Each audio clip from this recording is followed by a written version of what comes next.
Good morning student. चलिए हम पढ़ते हैं क्लास 10th का साइंस का चैप्टर 3 हिंदी मीडियम का है। धातु एवं अधातु क्या होती हैं। ठीक है, तो सबसे पहले हम इंट्रोडक्शन देख लेते हैं कि क्या बोल रहे हैं वो कि 9वीं कक्षा में आपने कई तत्वों के बारे में पढ़ा होगा।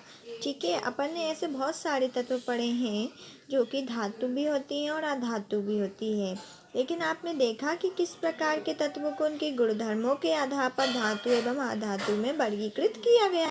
तो हम इस चैप्टर में देखेंगे कौन सी धातु होती है और कौन सी अधातु होती है, उसके बारे में हम विचार करेंगे और धातु अधातु के भौतिक गुणधर्म रासायनिक गुणधर्मों के बारे में जानेंगे। तो सबसे पहला टॉपिक है हमारा भौतिक गुणधर्म क्या होते हैं। तो सबसे पहला आ रहा है 3.1, पेज नंबर आपको मिलेगा, पेज नंबर है 41। ठीक है, 41 पे आप देखेंगे धातु। तो इन पदार्थों के भौतिक गुणधर्मों की तुलना करके समूहों में अलग करना सबसे आसान होता है। इनके अध्ययन के लिए हम निम्न क्रियाकलापों की सहायता लेते हैं। अनुभाग 3.1 से 3.6 में दिए गए क्रियाकलापों के लिए निम्न धातुओं iron, copper, aluminium, magnesium, sodium, lead, zinc तथा आसानी से मिलने वाली कुछ अन्य धातुओं के नमूने इकट्ठे करेंगे।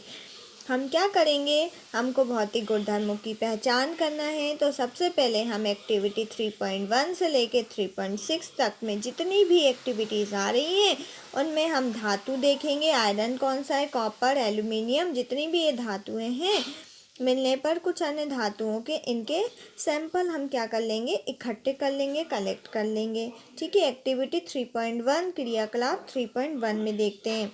आयरन, कॉपर, एल्युमिनियम और मैग्नीशियम के नमूने लीजिए।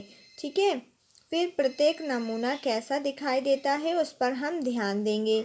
फिर रेगमाल से रगड़कर किसी हमें कपड़े से रगड़ना है और प्रत्येक नमूने की सतह को साफ करके उसके स्वरूप पर फिर से ध्यान दीजिए। हम क्या करेंगे, जितनी भी हमारे पास धातु हैं जैसे आयरन है, कॉपर है, एल्युमिनियम है, मैग्नीशियम है, हम इन सब के सैंपल को इकट्ठा कर लेंगे। फिर एक रेगमाल का रुमाल लेंगे या कपड़ा लेंगे, उसको अच्छी तरह से साफ कर लेंगे और फिर हम उसकी पहचान करेंगे। अब अपने शुद्ध रूप में धातु की सतह चमकदार होती है। धातु के इस गुणधर्म को हम धात्विक चमक कहते हैं। आपसे क्वेश्चन पूछा जाएगा 1 मार्क्स में, धात्विक चमक किसे कहते हैं, तो बताना आप। अपने शुद्ध रूप से धातु की जो सतह चमकदार होती है, धातु के इस गुणधर्म को हम धात्विक गुणधर्म कहते हैं।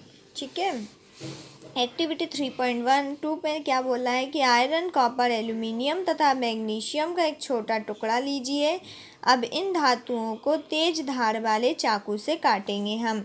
मैग्नीशियम को और एल्युमिनियम, आयरन, कॉपर की हम धातु लेंगे, टुकड़े लेंगे, फिर उनको हम चाकू की सहायता से काटेंगे तथा अपने प्रेक्षणों को लिखिए। जितना भी अपन एक्टिविटी में कर रहे हैं, प्रैक्टिकल कर रहे हैं, उनको हम लिखते जाएंगे। फिर चिमटे से सोडियम धातु का एक टुकड़ा पकड़ लिए। फिर हम फोर्सिप की सहायता से सोडियम का एक टुकड़ा पकड़ लेंगे। ठीक है, हमें सावधानी कौन कौन सी रखनी चाहिए कि सोडियम धातु का उपयोग करते समय हमेशा सावधान रहिए, क्योंकि फ़िल्टर पेपर के बीच दबाकर इसे सुखा लीजिए। फ़िल्टर पेपर आप सभी ने देखा होगा 9th क्लास में। ठीक है, फिर वॉच ग्लास भी देखिए। वॉच ग्लास पर रखकर इसे चाकू से काटने पर प्रयास कीजिए। आपने क्या देखा वो सभी आपको लिखना है। ठीक है, फिर देखते हैं हम। आप देखेंगे कि धातुएं समानता कैसी होती हैं, कठोर होती हैं और प्रत्येक धातु की कठोरता अलग अलग होती है। एक्टिविटी 3.3 पे आए हम। तो आयरन, जिंक, लेड तथा कॉपर के टुकड़े लेंगे फिर से और किसी धातु के लोहे के ब्रॉन्क खंड पर रखकर 4 से 5 बार हथौड़े से उसको पीटेंगे।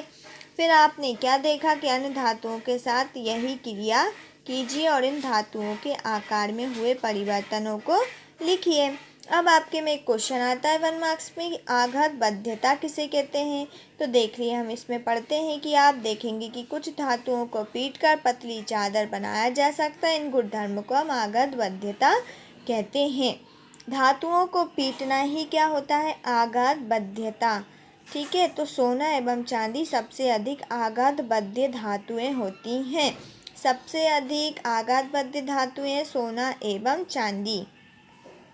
ठीक है, अब हम देख लेते हैं कि इनके भौतिक गुणधर्म कौन कौन से होते हैं। तो सबसे पहले हमने देखा कि इसमें चमक देखेंगे हम। ठीक है, भौतिक गुणधर्मों की पहचान कर लेंगे। पहले चमक देखेंगे, फिर धातु की सतह चमकदार होती है, ये हमने देखा सोना और चांदी में। ठीक है, उनकी कठोरता पहचानेंगे कि समानता कठोर होती हैं। कठोर धातुएं कौन कौन सी होती हैं? लोहा होता है, तांबा होता है। ठीक है, लेकिन जो लिथियम होता है और सोडियम तथा पोटेशियम जो धातुएं होती हैं वो कैसी होती हैं? मुलायम होती हैं। फिर उनकी हम क्या देख लेंगे? अवस्था देख लेंगे। तो कमरे के ताप पर धातुएं ठोस होती हैं। केवल जो मरकरी होता है, मरकरी आपने देखा होगा चांदी की तरह का होता है, पारा जिसे हम बोलते हैं उसको, वो एक द्रव जैसा होता है। यदि हम उसे किसी बोतल में भरते हैं तो वो द्रव के आकार का होता है, लेकिन जब हम उसे फर्श पर छोड़ देते हैं तो वो क्या बन जाता है? मोती के समान बन जाता है। ठीक है, तन्यता क्या होती है कि धातुओं की पत्ती तार के रूप में बनाया जा सकता है, जैसे कि तांबे के तार। ठीक है, विद्युत एवं ऊष्मा के चालक किसे बोलते हैं? जैसे कि हमने देखा समानतः विद्युत व ऊष्मा के चालक होते हैं, जैसे कि चांदी और तांबा। लेकिन सीसा और पारा ऊष्मा के क्या होते हैं? कुचालक होते हैं। फिर हम देख लेंगे इनका घनत्व क्या होता है। तो समानतः घनत्व व गलनांक अधिक होता है इनका, लेकिन सोडियम और पोटेशियम का घनत्व कैसा होगा? कम होगा। फिर हम इनकी आवाज़ पहचान लेते हैं, ध्वनिक। तो धातुएं कैसी होती हैं? कठोर सतह से टकराने पर क्या क्या उत्पन्न करती हैं? आवाज़ उत्पन्न करती हैं। और फिर लास्ट में आता है इसका ऑक्साइड। तो धात्विक ऑक्साइड क्षारक प्रवृत्ति के होते हैं। ठीक है, तो हमने धातुओं के भौतिक गुणधर्मों के बारे में पढ़ा। कितने पॉइंट हैं? फिर से रिवाइज कर लेते हैं। चमक थी, कठोरता थी, फिर रूप और अवस्था को देखा हमने, आघात बाध्यता को देखा, तन्यता को देखा, विद्युत व ऊष्मा के चालक, फिर घनत्व और फिर ध्वनिक ऑक्साइड। ठीक है, ये हमने सब इतना पढ़ लिया है। चमक, कठोरता, रूप अवस्था, आघात बाध्यता, तन्यता, विद्युत व ऊष्मा के चालक, घनत्व, ध्वनिक ऑक्साइड।